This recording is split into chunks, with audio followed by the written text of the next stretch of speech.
Hello and welcome to Mint. In today's edition of From the Newsroom, we have with us Pranesh Prakash of CIS. Pranesh has just come out of a stakeholder meeting on the internet rules, but specifically the section 66A. Let's find out from him what are the key takeaways. So Pranesh, we hear that there's sort of a cap on who can give permission to make arrest in the under section 66A, right? What do you make of this? So the minister announced today that they're issuing guidelines to all states, requiring them requiring that at least a person of the level of a DCP give permission to any kind of arrest under 66A. I think this is a welcome move. Right. However, it's an interim measure. Okay. Much more needs to be done. The language of 66A itself is a problem. It's not... the language of 66A does not say what the minister feels it should say.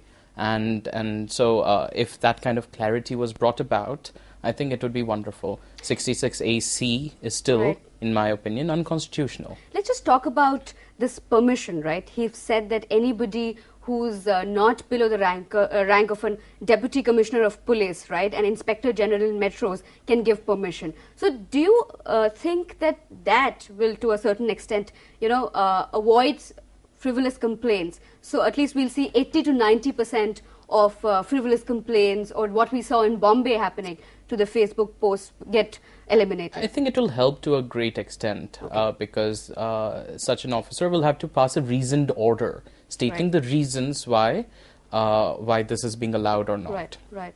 So that would help. But the same could have been achieved, for instance, by reducing the penalty. The only reason it's a cognizable offence, meaning that an arrest can be made without a magistrate's permission, is because it has 3 years imprisonment term, right? Okay. If it's just reduced, since one of the things the minister kept highlighting was the fact that this provision is in line with provisions in the UK. Okay. Now, the provision in the UK allows for 6 months of imprisonment, not for 3 years as in India. If that one change is made, for instance, automatically a large number of the problems will go away, and including it will automatically become a non-cognizable offence. Right. So you're saying that the penalty is too high. You're saying that in other parts of the world, it's usually 6 months for something as small as an annoying message or something like that. What are they doing when it comes to the definition of 66A? It has been largely criticized as being vague and loosely worded. So are they giving any sort of signals to say that they'll be amending the law?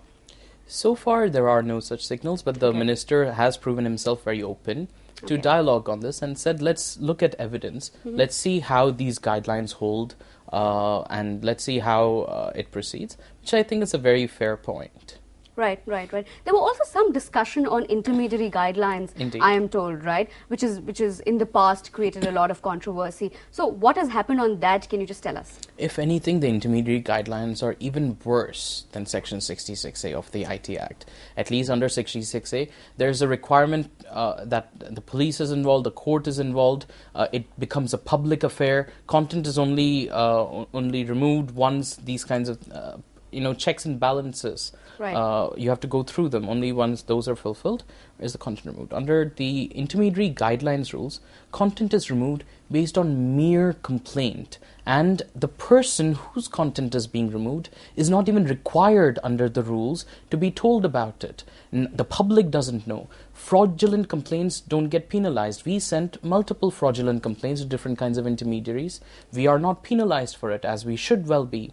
So these kinds of procedural problems, meaning that due process of law, that the principles of natural justice are not embodied in these rules, and the minister seemed to recognize that.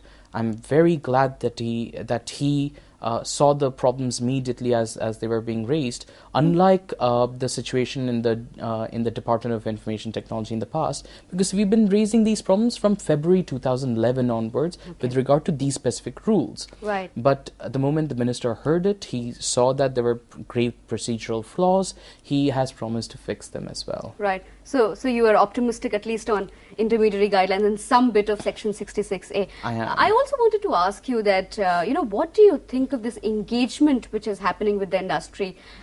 Is it a positive signal? Do you think that things will change? Because for right now, for some time, we've been always, there's a huge cloud about policy and what the government is doing. This will help. Will it help? Just one correction. It's not just engagement with the industry, because industry has had free access to the department in the past. Industry has been consulted in the past. It is civil society who actually have stuff to lose, who haven't been consulted. So if some speech is removed, the intermediary, the industry people, their bottom lines aren't affected. Why should they care? It's only when it comes to things like e-commerce, etc., that their bottom line is pinched, that they'll actually care about it. So introduction of civil society into this, which is something that the minister has pushed for, finally, I think that's a wonderful step forward, and I'm very grateful to the minister for having done this. And it is in accordance with what he stated at the Internet Governance Forum in Baku recently, in which he said Internet governance must be a process of involving multiple stakeholders, including civil society, and it can't be something that the government does unilaterally. Right, let's close it at that. Thank you so much for joining us, Pranesh, today. That's all we have for you in today's episode of From the Newsroom. Stay tuned for more.